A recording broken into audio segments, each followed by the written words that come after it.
안녕하십니까, 박종철 원장입니다.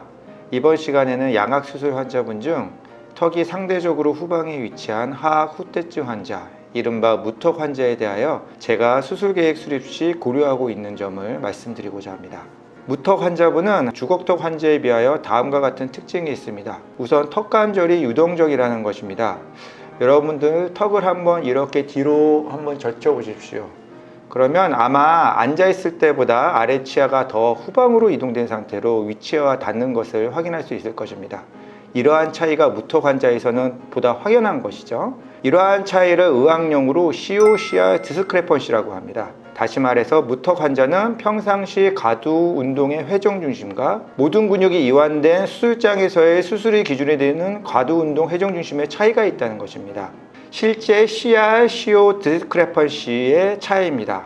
지금 화면에 보이는 것은 평상시 교합인데요. CT를 촬영할 때 CR로 유도한 바이트를 물고 촬영한 경우 보시는 것처럼 아래턱이 후방으로 이동하게 됩니다. 이분처럼 무턱인 분들은 보통 수술 기준 턱관절 위치가 평상시 교합에 비하여 상당히 후방에 위치하게 됩니다. 이동량을 다시 한번 보도록 하겠습니다. 이 노란 선으로 그어진 한 눈금이 5mm 정도이니까 대략 디스크레펀시가 5mm 정도 차이가 나는 것을 볼 수 있을 것입니다. 이동을 확인해 보도록 하죠. 단면에서도 이렇게 확인할 수가 있겠습니다.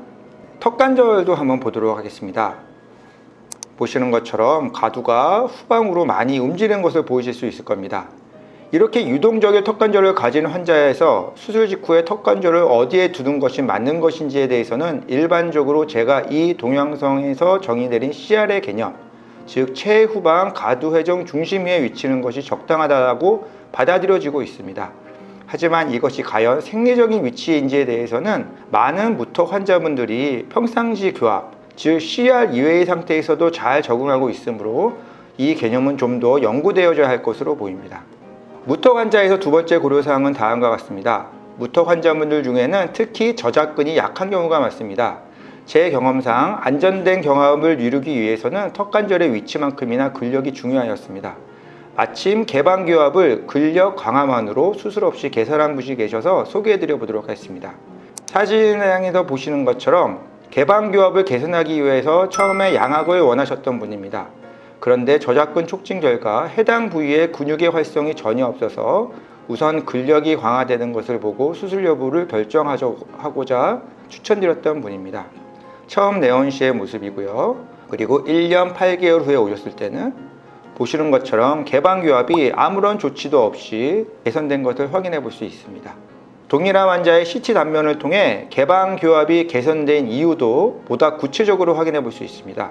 저작근의 강화를 통해 화살표로 표시된 조기 간섭이 있었던 최후방 구치부가 빨간색 방향으로 압화되면서 하악의 자동 회전이 발생한 것입니다. 이제 실제 환자분의 케이스를 보도록 할게요. 술전 수루 2일 모습입니다. 이분은 상악은 후방으로 보내고 하악은 6.5mm 전진하였습니다.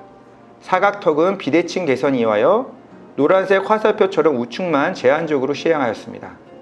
저는 근력을 최대한 활성화시키기 위하여 가능한 사각턱 절제 또는 광대 수술은 신중하게 진행하고 있습니다.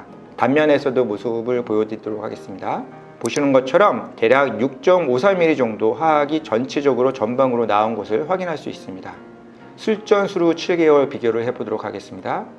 보시는 것처럼 자연스럽게 이중턱이 개선된 것을 확인할 수 있습니다. 또한 술전에 비해 빨간색으로 표시한 이 라인의 이상적인 옆라인이 형성된 것도 볼 수 있습니다.